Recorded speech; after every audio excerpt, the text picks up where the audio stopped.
Le patron d'Audi arrêté, l'ancien patron de France Télécom renvoyé en correctionnel et l'ex-directrice de Tati menacée de prison. Être patron rime de plus en plus avec prison. Alors, quels sont les risques encourus? Comment gérer les crises et surtout comment les prévenir? On en parle dans l'Extalk.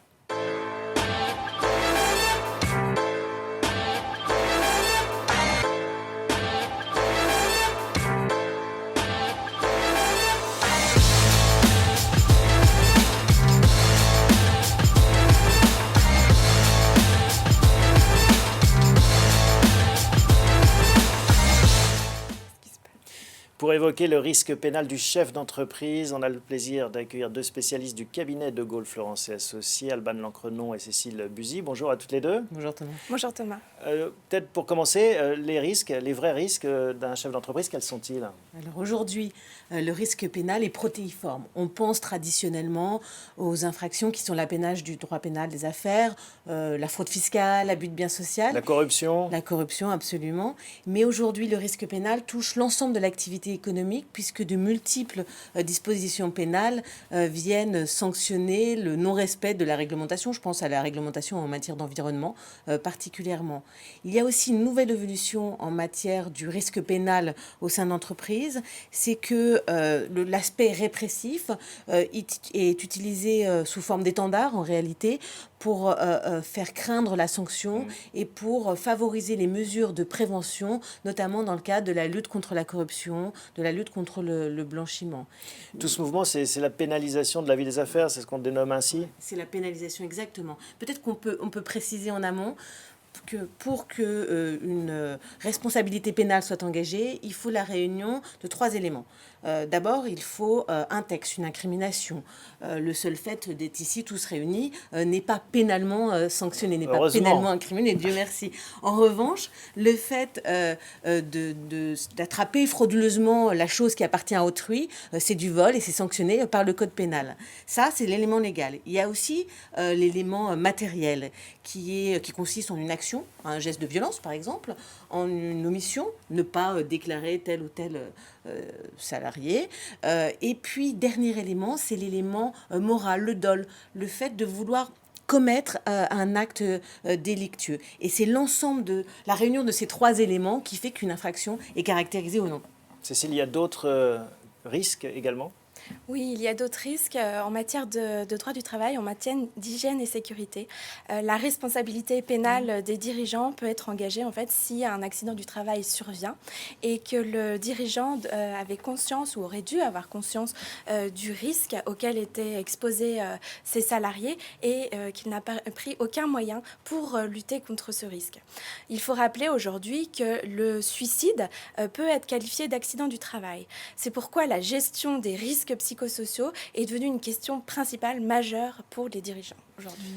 Alors, on a vu les risques. À côté de ceci, il y a la responsabilité. Qui est responsable in fine au sein de l'entreprise? Alors, l'auteur, le complice de l'infraction, qui au sein d'une entreprise peut être un salarié, le dirigeant de droit, bien entendu, le dirigeant de fait également, c'est-à-dire celui qui exerce en réalité les pouvoirs de direction et de gestion de la société, et cumulativement, à côté, la responsabilité pénale de la personne morale, dans les cas où c'est prévu par la loi, peut également être engagée, c'est-à-dire que plusieurs personnes physiques ou morales peuvent être poursuivies pénalement. Est-ce qu'il est possible de s'exonérer de cette responsabilité? Oui, il est possible de s'exonérer de cette responsabilité avec une délégation de pouvoir. En fait, le dirigeant délègue une partie de ses pouvoirs dans un secteur déterminé, comme l'hygiène et la sécurité, et il délègue en même temps la responsabilité pénale associée à ces pouvoirs-là. Le salarié qui reçoit ces pouvoirs et cette responsabilité pénale doit avoir l'autorité nécessaire pour exercer ses pouvoirs et pour assumer cette responsabilité pénale, les compétences, mais aussi les moyens nécessaires pour assumer ses pouvoirs et cette responsabilité. Bon, mieux vaut prévenir que guérir, hein, selon l'adage. J'imagine que c'est le cas Ouais. également. Qu'est-ce que vous recommandez en termes de prévention à vos clients? Ouais, c'est le cas aujourd'hui, hein. Il y a un réel effort de prévention pour pallier le risque pénal d'une part, pour pallier la désorganisation, pour parler de la perte de confiance et puis aussi tous les enjeux en termes d'image et de réputation de la société. Il y a plusieurs étapes que nous mettons en œuvre pour prévenir ce risque pénal. C'est à la fois l'identification des risques en fonction des différents secteurs d'intervention, des différentes activités. Et puis, une fois qu'on a établi ce qu'on appelle la cartographie des risques, nous mettons en place des mesures de contrôle des dispositifs. Je pense notamment lorsqu'il y a des échanges en cash réguliers, et bien dans ces cas-là, soit des plafonds de dépenses ou alors un système de double signature.